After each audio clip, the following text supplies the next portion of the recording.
오늘의 제목은 성경 박사 에스라. 친구들, 세상에는 많은 책이 있어요. 얼마나 많은지 세상의 모든 책들을 층층이 쌓으면 하늘 꼭대기에 닿을 정도예요. 사람들은 정보를 전달하고 지식을 전달하고 교양을 전달하기 위해서 책을 쓰기 시작했어요. 그래서 책 속에는 여러분이 상상하는 것보다 훨씬 많은 지식과 정보가 담겨져 있어요. 그래서 어른들이 책을 많이 읽으라고 하시는 거겠죠? 그러나 이 세상의 수많은 책들을 전부 다 읽는다고 하더라도 절대로 배울 수 없는 것이 있어요. 하나님을 알려주고 구원을 알려주고 지혜를 깨닫게 하고 선을 깨닫게 하는 것은 알 수가 없어요. 바로 하나님의 말씀인 오직 성경에서만 배울 수 있어요. 세상의 책들은 전부 사람의 말이지만 성경은 하나님의 말씀이에요. 그러므로 성경은 비록 단 한 권이지만 세상의 수많은 책들보다 훨씬 귀하고 가치 있고 무게가 있어요. 오늘은 하나님의 말씀인 성경을 읽고 연구할 뿐만 아니라 이스라엘 백성들에게 가르치기까지 한 학자 에스라가 등장해요. 어떤 이야기일까 들어볼까요? 에스라는 대제사장 가문인 아론의 후손으로 성경에 익숙한 학자였어요. 요즘 말로 하면 성경 박사, 성경 전문가라고 부를 수 있을 거예요. 그는 2차 포로기한 때 예루살렘으로 돌아온 사람이에요. 이게 무슨 소릴까? 우리가 요시야 왕에 대해서 배운 적 있죠? 요시야 왕은 하나님의 말씀대로 순종한 선한 왕이었지만 그의 후손들은 모두 하나님께 죄를 지은 악한 왕이었어요. 게다가 그 전부터 지었던 죄로 인해 하나님의 심판이 코앞으로 다가왔어요. 결국 남유다는 20번째 왕인 시드기야 왕 때 바벨론에게 멸망당하고 말았어요. 예루살렘 성전은 완전히 파괴되고 수많은 유대인들이 남유다에서 바벨론까지 포로로 끌려갔어요. 많은 유대인들이 절망했지만 하나님께서는 남유다를 포기하지 않으셨어요. 하나님께서는 선지자 예레미야를 통해서 70년 후에 포로에서 해방시킬 것이라고 약속하셨어요. 포로로 끌려온 지 정확히 70년이 지났어요. 남유다를 다스리는 나라는 바벨론에서 바사로 바뀌었어요. 바사의 고레스 왕은 온 나라의 남유다 백성들을 풀어주겠다고 선포했어요. 게다가 바벨론이 빼앗아온 성전 물건들도 모두 돌려주었어요. 1차 포로기한이 시작되었어요. 지도자인 스룹바벨은 돌아온 남유다 백성들과 함께 무너진 성전을 다시 세웠어요.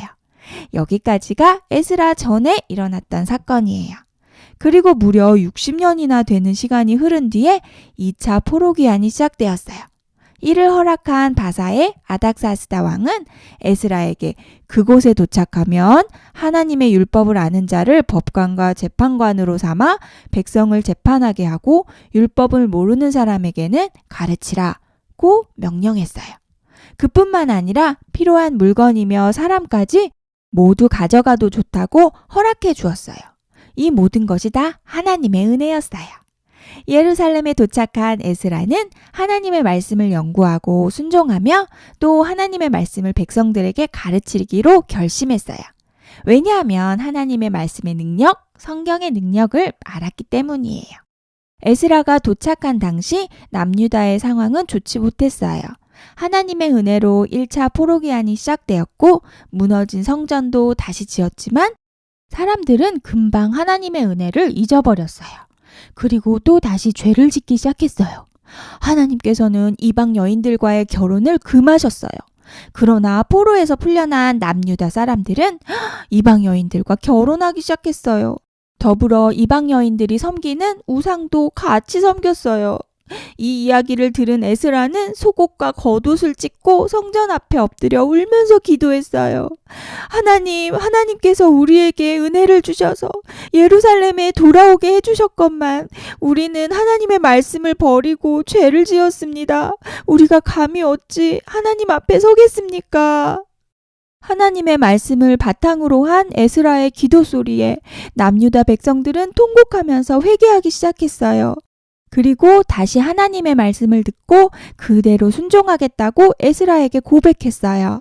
성경을 연구하는 사람도 없고 성경을 가르치는 사람도 없어서 죄를 짓고 멸망으로 가던 남유다는 학자 에스라로 인해서 다시 든든해졌어요. 그들은 학자 에스라로 인해서 회개하고 하나님께로 돌아올 수 있었어요. 우리에게 주는 메시지는 무엇일까요? 첫 번째, 성경을 많이 읽어서 성경 전문가가 되어요. 학자 에스라는 아론의 후손으로 제사장일 뿐만 아니라 성경을 잘 아는 전문가였어요. 평소에 성경을 많이 읽었어요. 읽을 뿐만 아니라 암송하고 생각하고 연구했어요. 이것이 바로 성경 전문가, 성경 박사가 되는 비결이었어요. 여러분, 말씀의 검이라는 이야기를 들어봤죠? 성경은 검과 같아요. 읽고 쓰고 암송하고 연구하면 날카롭고 예리한 검이 되지만 반면에 책꽂이에 꽂아두고 읽지 않으면 녹슨 검이 돼요. 마귀가 공격할 때 녹슨 검으로는 이길 수 없겠죠? 죄가 유혹할 때 녹슨 검으로는 물리칠 수 없어요. 성경의 검을 날카롭게 갈고 닦으세요. 성경을 읽는 것 외에는 다른 방법이 없어요. 성경을 많이 읽음으로 성경 전문가가 되길 바랍니다. 두 번째, 에스라처럼 성경을 가르치고 전해요. 여러분은 아직 어려서 성경을 못 가르친다고요? 아니에요. 여러분은 매주 전도사님에게 또 선생님들에게 말씀을 배우고 있어요. 집에서 읽고 쓰고 암송하는 친구들도 있고요. 그것은 하나님께서 여러분에게 주신 말씀이에요. 그 말씀의 검을 칼집에 꽂아두고 쓰지 않는 것도 어리석은 일이겠죠? 마귀가 공격할 때, 죄가 유혹할 때 말씀의 검을 짠 사용하세요. 또 학교, 학원, 가정에서 아직 하나님을 모르고 말씀을 모르는 사람들에게 말씀을 가르치고 전하세요. 하나님께서 여러분에게 주신 사명이자 특권이에요. 여러분들도 에스라처럼 하나님께 귀하게 쓰임받게 되길 예수님의 이름으로 축복합니다. 외울 말씀 읽어볼게요. 에스라가 여호와의 율법을 연구하여 준행하며 율례와 규례를 이스라엘에게 가르치기로 결심하였었더라. 에스라 7장 10절 말씀. 아멘. 자, 친구들. 다음 스포츠들의 공통점이 무엇인지 생각해 보세요. 축구, 농구, 배구, 야구, 핸드볼, 하키, 럭비, 봅슬레이, 조정. 공통점이 무엇일까요? 정답은 팀 스포츠라는 거예요. 최소 2명에서 10명 이상의 선수들이 팀을 이룰 때 경기에 참가할 수 있어요. 팀 스포츠에서 가장 중요한 것이 무엇일까요? 그것은 바로 팀워크, 곧 협동이에요. 실력이 뛰어난 선수가 있을지라도 협동하지 않고 한 마음을 품지 않는다면 경기에서 좋은 성적을 거둘 수 없어요.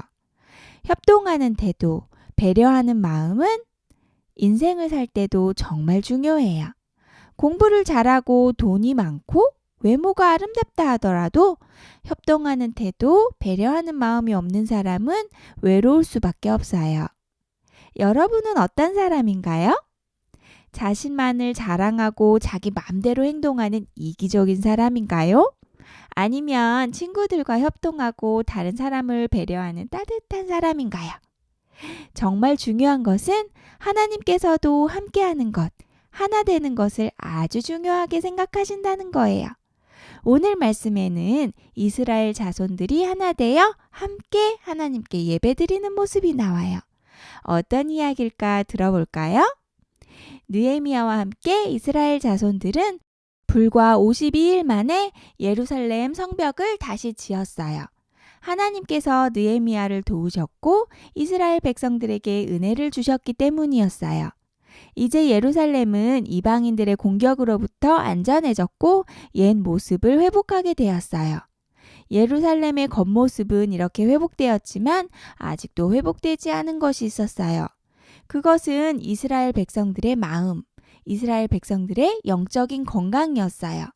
그들은 오랜 세월 바벨론의 포로로 괴로운 시간을 보냈어요. 예루살렘에 돌아와서는 성전 공사와 성벽 공사로 인해서 몸과 마음이 지쳐 있었어요. 그들은 무엇보다도 하나님의 말씀을 듣고 싶었고 하나님께 예배드리고 싶었어요. 여러분은 어떤가요? 성벽 공사가 끝나고 이스라엘 달력으로 7월이 되었어요. 본래 이스라엘 백성들은 7월에 나팔절, 초막절을 지키면서 하나님께 예배를 드렸어요. 성벽 공사를 마치고 각기 자기 집으로 돌아갔던 이스라엘 백성들은 7월이 되자 예루살렘 성벽의 수문 앞 광장에 모이기 시작했어요. 그리고 학자이자 제사장인 에스라에게 하나님께서 우리 조상들에게 명령하신 모세의 율법책을 읽어주시길 부탁드립니다. 라고 청했어요. 에스라는 즉시 율법책을 가져와서 새벽부터 낮 12시까지 이스라엘 백성들을 향해 모세의 율법책을 읽었어요. 어느 누구도 딴짓을 하는 사람이 없었어요. 모두 조용히 에스라가 읽는 하나님의 말씀에 귀를 기울였어요. 에스라가 나무 강단에 올라서서 율법책을 펼치자 그 앞에 서 있는 모든 이스라엘 백성들이 동시에 일어났어요. 에스라가 하나님의 이름을 찬양하자 모든 백성이 손을 들고 아멘 아멘 이라고 응답하고 몸을 굽히고 땅에 얼굴을 대고 하나님께 예배했어요. 여러분은 이스라엘 백성들이 말씀을 듣는 모습, 이스라엘 백성들이 예배하는 모습에서 무엇을 느끼나요? 간절함? 하나님을 향한 간절함이 느껴지죠? 그들은 정말 오랜만에 하나님의 말씀을 듣고 하나님께 예배를 드렸어요. 포로로 끌려가 있는 동안 다시 돌아와서 성전과 성벽을 짓는 동안 얼마나 말씀을 듣고 싶고 얼마나 함께 예배를 드리고 싶었을까요? 에스라의 입을 통해서 하나님의 말씀이 선포될 때 레위인들이 뜻을 해석해 주었어요. 이스라엘 백성들이 오랜 포로 생활 동안 말씀도 잊어버리고 말도 잊어버렸기 때문이에요. 그들은 하나님의 말씀을 깨닫게 되자 터져나오는 눈물을 멈출 수가 없어서 엉엉 울기 시작했어요. 하나님의 말씀을 떠나서 불순종했던 조상들과 자신의 모습이 생각나서 하나님 앞에 회개할 수밖에 없었던 거예요. 하나님께서는 그들을 용서해 주시고 다시 가나안 땅으로 돌아오게 하셨어요.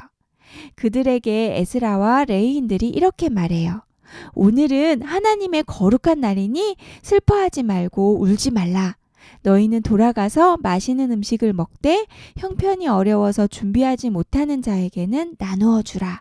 이 날은 하나님의 거룩한 날이니 근심하지 말라. 여호와로 인하여 기뻐하는 것이 너희의 힘이니라.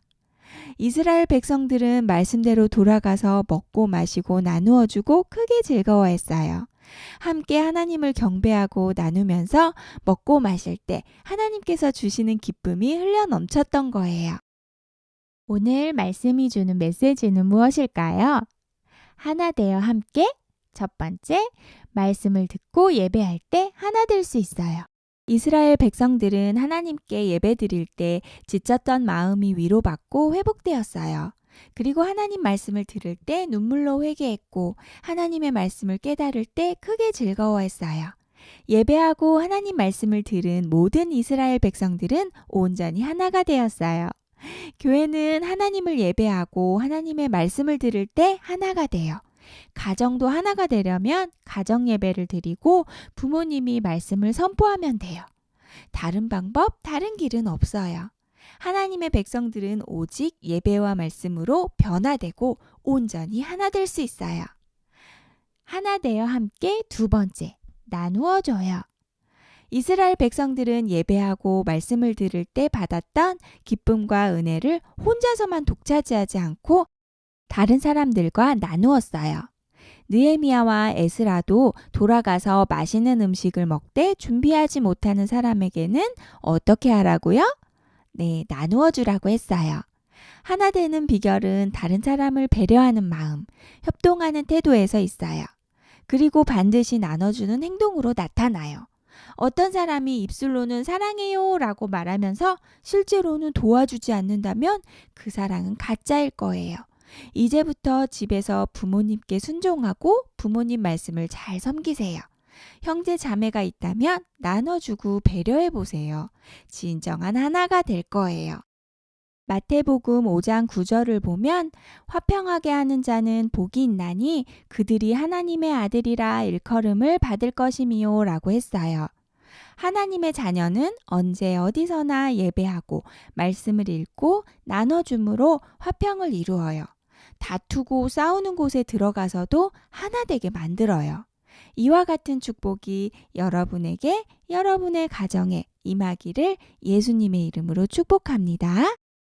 외울 말씀 읽어볼게요. 에스라가 위대하신 하나님 여호와를 송축하매 모든 백성이 손을 들고 아멘 아멘 하고 응답하고 몸을 굽혀 얼굴을 땅에 대고 여호와께 경배하니라. 느헤미야 8장 6절 말씀. 아멘.